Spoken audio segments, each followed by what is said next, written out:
ಮಾಡಿದವರನ್ನ ಸುಮ್ಮನೆ ಬಿಡಲ್ಲ. ಯುವಕರ ಕಲ್ಯಾಣ ಭವಿಷ್ಯಕ್ಕೆ ಯಾವುದು ಮುಖ್ಯವಲ್ಲ. ಟ್ವೀಟ್ ಮಾಡಿ ಕಠಿಣ ಶಿಕ್ಷೆಯ ಭರವಸೆ ಕೊಟ್ಟ ಮೋದಿ. ಇಂದು ಕಲಾಪದಲ್ಲಿ ಕಾವೇರಲಿದೆ ನೇಟು ಕಿಚ್ಚು. ಪ್ರಧಾನ ರಾಜೀನಾಮೆಗೆ ವಿಪಕ್ಷಗಳ ಬಿಗಿಪಟ್ಟು. ಲೋಕಸಭೆ ರಾಜ್ಯಸಭೆಯಲ್ಲಿ ಗದ್ದಲಕ್ಕೆ ಪ್ಲಾನ್.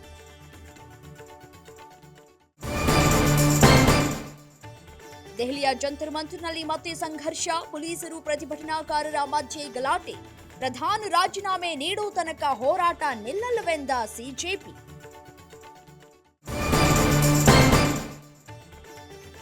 ಬಿಜೆಪಿ ಶಾಸಕ ಬಿಪಿ ಹರೀಶ್ಗೆ ಮೊಟ್ಟೆ ಏಟು. ಇಂದು ಕೇಸರಿ ಪಡೆಯಿಂದ ಬೃಹತ್ ಪ್ರತಿಭಟನೆ. ಅಶೋಕ್ ನೇತೃತ್ವದಲ್ಲಿ ವಿಧಾನಸೌಧ ಮುಂಭಾಗ ಪ್ರೊಟೆಸ್ಟ್. ಆಪರೇಷನ್ ಫುಟ್ಪಾತ್ ಬಳಿಕ ಬಂತು ಮತ್ತೊಂದು ರೂಲ್ಸ್. ಪಾದಚಾರಿ ಮಾರ್ಗದಲ್ಲಿ ಬೈಕ್ ಚಲಾಯಿಸಿದ್ರೆ 5,000 ಫೈನ್. ಸಚಿವ ಕೃಷ್ಣ ಭೈರೇಗೌಡ ಮಹತ್ವದ ಆದೇಶ.